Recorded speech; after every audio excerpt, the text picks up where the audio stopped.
बिस्मिल्लाहिर्रहमानिर्रहीम। अस्सलाम वालेकुम नाज़रीन, आप यूट्यूब चैनल देख रहे हैं। मैं इमरान खान हूँ। फ्लड्स की सूरत हाल क्या है और कितना नुकसान हुआ और उस पर हुकूमत क्या इकदाम कर रही है, इस पर हम बात करते हैं। लेकिन आर्मी चीफ से एक मुलाकात की सुहेल वड़ाइच ने।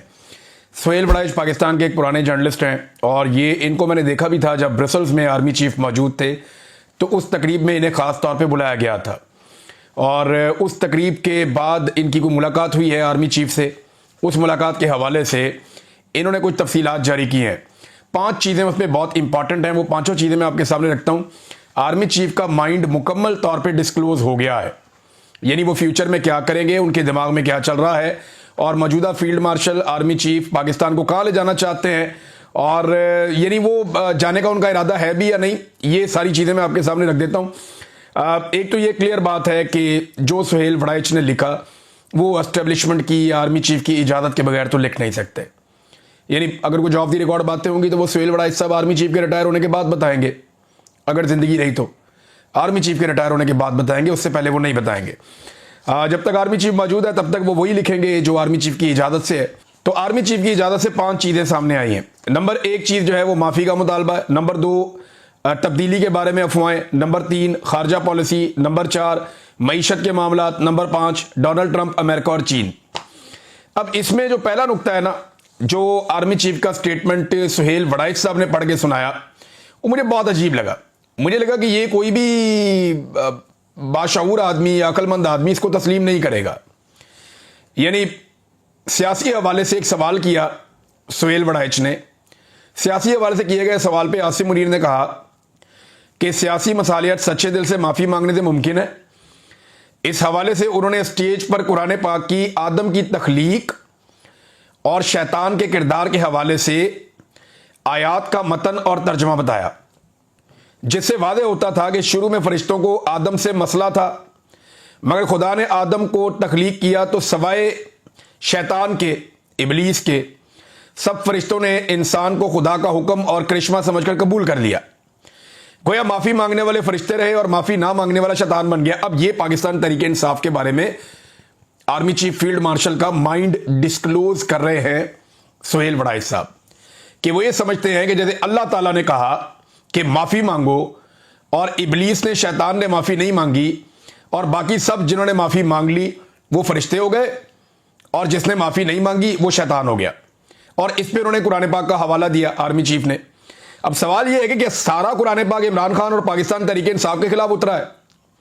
क्या कुरान पाक की कोई आयत आपको यह नहीं बताती कि जुल्म नहीं करना, चादर और चार दीवारी का तकद्दुस पामाल नहीं करना, जबरी तौर पे इंसानों को लापता नहीं करना, बेगुनाहों का खून नहीं बहाना, जुल्म जबर और फस्तायत नहीं करनी, ईमानदार रहना है, बेईमानी नहीं करनी, लोगों का मैंडेट चोरी नहीं करना, अमानत में खयानत नहीं करनी, रिश्वत, सिफारिश और चोरों डाकुओं का साथ नहीं देना, गवाही हमेशा सच्ची देनी है, झूठ नहीं बोलना।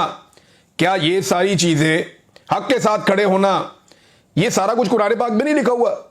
या पूरा कुरान पाक जो है वो पाकिस्तान तहरीक इंसाफ और इमरान खान के बारे में ही आपने आर्मी चीफ ने सुनाना है लोगों को? अब जब भी कभी वो कुरान पाक का हवाला देते हैं पाकिस्तान तहरीक इंसाफ पे अटैक होता है। अब ये आप गौर करें ना कि इमरान खान इसलिए शैतान है, इनके बकौल, सुहेल वड़ाइच के बकौल आर्मी चीफ कह रहे हैं कि उसने इबलीस की तरह माफ़ी नहीं मांगी और मुराद रास या फैजुल हसन चौहान या अंदलीब अब्बास या फ़ारूक हबीब या और बहुत सारे, परवेज़ खट्टक, महमूद खान, ये बहुत सारे बाकी लोग जो हैं जिन्होंने माफ़ी मांग ली वो फरिश्ते बन गए और आप खुदा बन गए।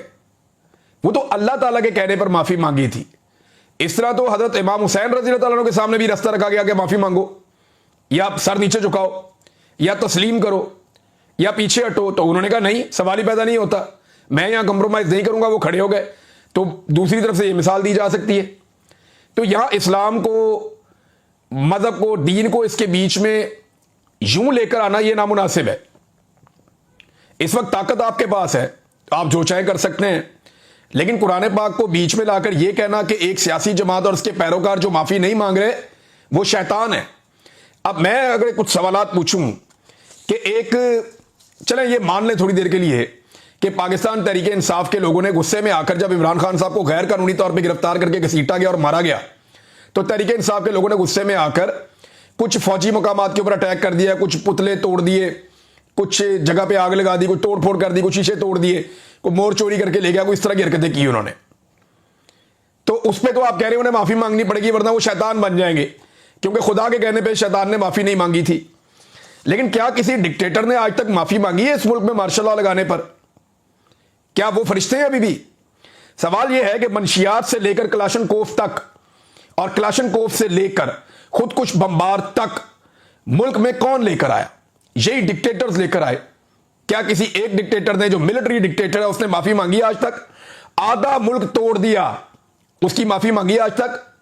बदतरीन सरेंडर पाकिस्तान की नहीं दुनिया की तारीख में किया, 90,000 कैदी बना दिए, उसकी माफी मांगी आज तक किसी ने?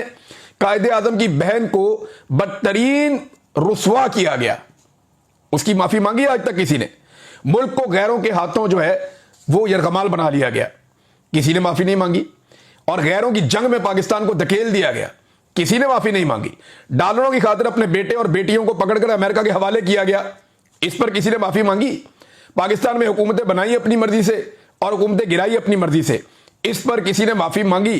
पार्लियामान पर हमला किया गया, अदलिया पर हमला किया गया, हजारों घरों की चादर और चार दीवारी को फलांग गए, क्या किसी ने माफी मांगी? खवातीन को सड़कों पर घसीटा गया, आम शहरियों को अपने सियासी फायदों के लिए जबरी तौर पर लापता किया गया, अमन इंसानों के ऊपर सिर्फ एहतजाज करने पर बराह रास्त गोलियां मारी गई, एक साबिक वजीर आजम पे को लगभग 200 के करीब मुकदमे कर दिए गए, क्या किसी ने आज तक माफी मांगी? ये माफी सिर्फ इमरान खान ने मांगनी है और जराइम सिर्फ इमरान खान ने किए हैं। भाई जिस वक्त 9 मई हो रहा था उस वक्त इमरान खान साहब खुद हिरासत में थे और उन्हें फौज के इदारे रेंजर्स ने गिरफ्तार किया था गैर कानूनी तौर पे, जिसे सुप्रीम कोर्ट ऑफ पाकिस्तान ने उस गिरफ्तारी को गैर कानूनी और गैर आईनी करार दिया था। उसके ऊपर लोगों ने एहतजाज किया, फिर जो हुआ वो आपके सामने। अब पीटीआई ये कहती है कि जनाब वो फॉल्स फ्लैग ऑपरेशन था, जबकि आप ये कहते हैं वो पाकिस्तान तहरीक इंसाफ ने किया था, माफी मांगे। भाई अगर इमरान खान ने सच्चे दिल से माफी मांगनी है, एक बात तो क्लियर हो गई, सारे पाकिस्तानी ये बात जान लें, एक बात तो क्लियर हो गई कि आसिम मुनीर साहब ने यह बता दिया कि इमरान खान साहब पे जो केसेस हैं वो कानूनी नहीं है, उनका कानून से कोई लेना देना नहीं है, वो मामला सिर्फ और सिर्फ माफी पे अटका हुआ है कि यहां जिद ये है कि इमरान खान की हमने नाक रगड़वानी है, इमरान खान से हमने माफी मंगवानी है, मामला सिर्फ यहां पे अटका हुआ है। और वो शेर का बच्चा जेल में माफी नहीं मांग रहा, उसको रोजाना तंग करते हैं, तंगो तारीख जगह के ऊपर रखा हुआ है, उसको बाहर निकलने को नहीं देते, उसको सहूलियात उससे छीन लेते हैं, कभी बिजली बंद कर देते हैं, कभी इंफॉर्मेशन बंद कर देते हैं, कभी मुलाकातें बंद कर देते हैं, उसके बेटों से भी उसकी बात नहीं करवाते। तो ये जो सारी सूरत हाल पैदा की जा रही है सिर्फ इसलिए है कि इसमें कोई आइन और कोई कानून नहीं है। कैदे तन्हाई में उस आदमी को रखा हुआ है, इसमें कोई आइन और कोई कानून नहीं है। ये सारा मामला एक जिद का है और अना का है कि माफी चाहिए इमरान खान की। तो अब अपना माइंड डिस्क्लोज किया आर्मी चीफ ने कि सच्चे दिल से इमरान खान साहब माफी मांगे तो तब जाके मामला आगे बढ़ेगा। यानी लुब्बे लुबाब उसका यही है कि सियासी मसालियत का एक ही तरीका है, वरना मुल्क में, और ये सियासत में मुदाखलत की बदतरीन एग्जाम्पल है। आज के बाद अगर DGISPR कहे या कोई और कहे कि फौज का सियासत में कोई ताल्लुक नहीं है, तो कम से कम army chief field marshal Asim Munir साहब का तो बदतरीन ताल्लुक सियासत के साथ है। ये साबित किया किसने? सुहेल वड़ाइच साहब ने, और आर्मी चीफ से मुलाकात के बाद साबित किया कि सियासी मसालियत में भी उनकी डिमांड है कि एक सच्चे दिल से माफी मांगे एक बंदा। तो ये तो सियासत के अंदर बदतरीन किरदार है, इसको कोई कुछ क्या नाम दे। अच्छा, एक और उन्होंने कहा जी कि तब्दीली के बारे में जो अफवाहें फैलाई जा रही है, ये तब्दीली क्या है, इस बारे में कुछ लोग कहते हैं कि आर्मी चीफ को जनाब कोई बना दिया जाएगा सदर पाकिस्तान, कोई कहते हैं जी शायद आर्मी चीफ रिटायर हो जाएंगे तो नया आर्मी चीफ आ जाएगा, तो अलग अलग चीजें। लेकिन उन्होंने कहा तब्दीली के बारे में जो अफवाहें आ रही हैं, हुकूमत और मुक्तदरा का मतलब है एस्टेब्लिशमेंट, हुकूमत और एस्टेब्लिशमेंट दोनों के मुखालिफिन फैला रहे हैं कि जनाब तब्दीली की कोई अफवाहें हैं। देखिए ये तो क्लियर है कि आर्मी चीफ ने एक्सटेंशन लेनी है और मौजूदा निज़ाम इस कदर बूट पॉलिश कर रहा है कि अगर नवाज शरीफ ने अपने पैरों पे खड़े होने का फैसला ना किया तो ये एक्सटेंशन तो उन्हें देनी पड़ जाएगी। और इसका बंदोबस्त 1 साल पहले ही हो गया था, 3 साल की मुद्दत को 5 साल करने के बाद। खारजा पॉलिसी पे भी आर्मी चीफ ने बात की। अच्छा, ये भी वो डोमेन है जिसके अंदर उनका कोई इख्तियार ही नहीं है, ना आइन इसकी इजाजत देता है, ना कानून इसकी इजाजत देता है कि एक आर्मी चीफ सियासी मामलात में मुदाखलत करे। तो ऊपर जितना मैंने आपको बताया वो सारी सियासी मामलात में मुदाखलत है। और अब जो है वो तब्दीली के बारे में, यानी इनका क्या काम है इन चीजों से, इनका काम दिफा के साथ है। फिर खारजा पॉलिसी। अब खारजा पॉलिसी में हमारे आर्मी चीफ का क्या रोल है? वजीर खारजा मौजूद हैं, वजीर आजम मौजूद हैं, वो खारजा पॉलिसी चला लेंगे, लेकिन आर्मी चीफ जो है हमारे हमेशा से वो खारजा पॉलिसीज के अंदर भी मुदाखलत करते हैं जो नामुनासिब है। अब वो ये कह रहे हैं कि हम एक दोस्त की खातिर दूसरे को नाराज नहीं करेंगे। अमेरिका और चाइना से ताल्लुकात को बैलेंस करने के हवाले से ना वो इसके एक्सपर्ट है, ना उनकी इसके अंदर जिम्मेदारी है, ना उन्हें ये करना चाहिए। लेकिन पाकिस्तान में एक रवायत बन गई है कि पाकिस्तान की मिलिट्री एस्टेब्लिशमेंट ही ये सारे काम करती है। बहरहाल ये भी उन्होंने किया और साथ ही उन्होंने इसको भी ओन कर लिया कि डोनाल्ड ट्रंप को जो अमन का नोबेल प्राइज देने के लिए नामजद किया गया है, इस फैसले को उन्होंने ओन किया आर्मी चीफ ने। देखिए, ये मैं पहले भी आपको बता रहा था कि जब डोनाल्ड ट्रंप से मुलाकात हुई फील्ड मार्शल की, तो उसके बाद फौरी तौर पे ये कदम उठाया गया था और फौरन हुकूमत को ये हुक्म जारी किया गया, कैबिनेट ने फौरी अप्रूवल दी और सबसे पहले पाकिस्तान ने डोनाल्ड ट्रंप को अमन के नोबेल इनाम के लिए नामजद किया। तो आर्मी चीफ ने इसको ओन कर लिया कि जी ठीक है, ये उन्हीं का डिसीजन है और उन्होंने कहा कि डोनाल्ड ट्रंप की अमन की ख्वाहिश जेन्युइन है। अच्छा, मईशत के हवाले से जिससे कोई दूर दूर तक ताल्लुक नहीं है, कोई लेना देना नहीं है आर्मी चीफ का, लेकिन मईशत के हवाले से भी उनके पास पूरा एक रोड मैप है। वो कह रहे जी, जनरल आसिम मुनीर ने हिसाब किताब लगाकर बताया कि अगले साल से रेकोडेक्स से हर साल $2 अरब का खालिस मुनाफा होगा जो हर साल बढ़ता जाएगा। उन्होंने बताया कि पाकिस्तान के पास नायाब जमीनी खजाना है, इस खजाने से पाकिस्तान का कर्जा भी उतर जाएगा। फील्ड मार्शल से पहली मुलाकात, माशी बहरान के हल के हवाले से जनरल आसिम मुनीर के पास पूरा रोड मैप था जिसमें 5 और 10 साल के अंदर पाकिस्तान को दुनिया के तरक्की याफ्ता ममालिक की सफ में खड़ा करने की मनसूबाबंदी थी। आपके पास क्यों है रोड मैप मईशत का? आपके पास रोड मैप होना चाहिए कश्मीर कैसे आजाद करवाना है। आपके पास रोड मैप होना चाहिए कि भारत से जो वो डैम बना बना के पाकिस्तान का पानी रोकता जा रहा है, वो अपना पानी भारत से कैसे छुड़वाना है। आपके पास ये रोड मैप होना चाहिए कि पाकिस्तान को दहशतगर्दों से कैसे बचाना है। अफगानिस्तान और पाकिस्तान के बॉर्डर पे जो दहशतगर्द हर दफा इधर घुसाते हैं बार बार, उनको वहां पे कैसे रोकना है। आपके पास रोड मैप होना चाहिए कि बलूचिस्तान जो एक नो गो एरिया बन गया है, उसको दुरुस्त कैसे करना है। सिक्योरिटी की ड्यूटी है आपकी। रोड मैप सिक्योरिटी का होना चाहिए, रोड मैप कश्मीर की आजादी का होना चाहिए, रोड मैप पाकिस्तान के पानियों पे भारत के कब्जे का होना चाहिए। ये कौन सा रोड मैप है मईशत का? ना इसके अंदर आपकी एक्सपर्टीज है, ना इसके अंदर आपका कोई काम है, ना इससे आपका कोई लेना ना देना, लेकिन फिर भी। अच्छा, और रोड मैप क्या है, जरा ये भी आप गौर करें कि जनाब इसमें सारा जो सुहेल वड़ाई साहब ने बताया, वो क्या बताया? उन्होंने बताया जी कि ये जो मादनियात है ना, ये बेचनी है। यानी रोड मैप ये है पाकिस्तान की तरक्की का कि पाकिस्तान के जो कुदरती वसाइल से अल्लाह ताला ने माला माल किया है, वो वसाइल हमने गैरों को बेच देने। यानी एक चीज हमने 10 रुपए की बेचनी है और उन्होंने उसको 100 रुपए का कर लेना ले जाके। तो पाकिस्तान को क्या मिला? 10 रुपए। और जो यहां से लेकर गया उसने उसको वैल्यू एडिशन की और क्या बना? 100 रुपए। भाई, इस पूरे रोड मैप के अंदर कहीं पे सियाहत है, कहीं पे ज़राअत है, कहीं पे IT है, कहीं पे दूसरे शोबे हैं।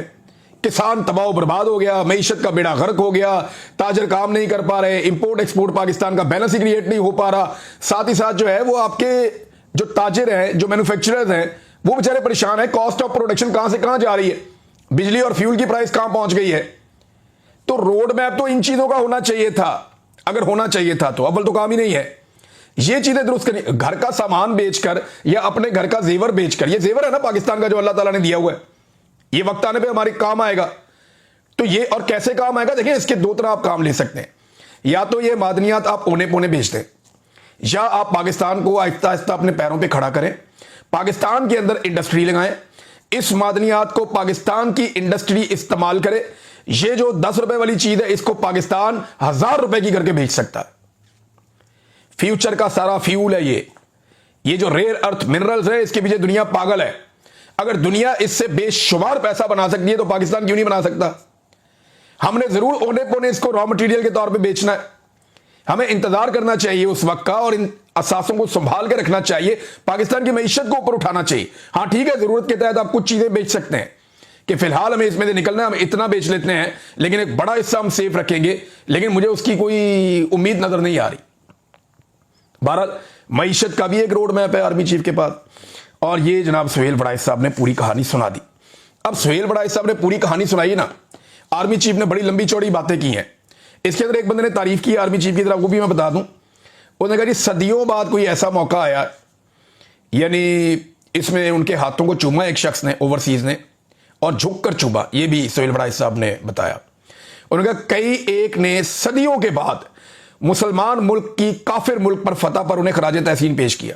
सदियों के बाद भाई, ये हम यौम दिफा पाकिस्तान क्यों मनाते हैं?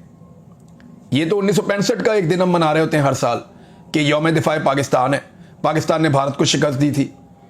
तो वो जो फतह के दावे थे सारे झूठे थे, जो अब सोहेल बड़ाइच साहब ने इसको फतह करार दे दिया। और पहले, सदियों पहले कोई मुसलमान मुल्क किसी काफिर मुल्क से कोई नहीं जीता। भाई ये अजीब कहानी उन्होंने सुना दी सोहेल बड़ाइच साहब ने। अभी 4 साल पहले आज़रबाईजान ने, जैसे पाकिस्तान के और इंडिया के बीच में कश्मीर का इशू है ना बहुत पुराना, इसी तरह आज़रबाईजान और आर्मीनिया जो एक गैर मुस्लिम मुल्क है, आज़रबाईजान एक मुस्लिम मुल्क है, इन दोनों के बीच में भी एक इशू था कश्मीर तरह का, जिसे कहते थे काराबाग। तो आज़रबाईजान ने अभी 4 साल पहले छीन लिया वो पूरा सूबा और अपने मुल्क का उसे हिस्सा बना लिया। तो वो मुसलमान मुल्क नहीं है, उसको वो फतह नहीं मिली। तो ये तारीख से नाबल्द लोग हैं, इन्हें बिल्कुल नहीं पता, अभी रिसेंट हिस्ट्री नहीं पता कि अभी अभी एक फतह हुई है और अभी अभी जो है वो एक मुसलमान मुल्क ने एक बहुत बड़ा इलाका खाली करवाया है। पाकिस्तान की रिस्पॉन्सिबिलिटी तो अभी बाकी है, पाकिस्तान ने कश्मीर को आज़ाद करवाना है, जिसके लिए फौज ने बड़े दावे कर रखे हैं, पाकिस्तानी फौज ने, और हमेशा से हमने ये दावे सुने। अब जरा इन सारी चीजों का जवाब कायदे आज़म मोहम्मद अली जिन्ना के एक जुमले में। कायदे आज़म मोहम्मद अली जिन्ना ने फरमाया था, और ये एयर मार्शल असगर खान ने अपनी किताब में एक वाक़े का जिक्र किया, जिसके मुताबिक 14 अगस्त 1947 को एक इस्तकबालिया के दौरान एक फौजी ऑफिसर कर्नल अकबर खान ने कायदे आज़म से कहा कि बरतानवी अफसरों की बजाय मुसलमान अफसरों को तरक्की देकर कलीदी ओहदों पर फाइज किया जाए। पहले दिन से ही काम चक दिया था इन्होंने। ये कर्नल अकबर खान ने मशवरा दिया कायदे आज़म को। तो कायदे आज़म ने इस ऑफिसर को मुखातिब होते हुए कहा कि मत भूलो कि तुम रियासत के मुलाजिम हो, तुम पॉलिसी नहीं बनाते, हम अवाम के नुमाइंदे फैसला करते हैं कि मुल्क को कैसे चलाना है। तुम्हारा काम सिर्फ अपने सिविल हाकिमों के फैसलों पर अमल करना है। कायदे आज़म ने पाकिस्तान डिफेंस काउंसिल की मंजूरी दी, जिसका एक इजलास 5 सितंबर 1947 को हुआ।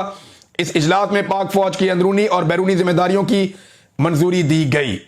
ये ना बड़ा क्लियरली कायदे आज़म ने कह दिया। मैं दोबारा पढ़ के सुनाता हूं कि फील्ड मार्शल के सारी बातों का जवाब इसके अंदर कायदे आज़म के एक जुमले के अंदर है।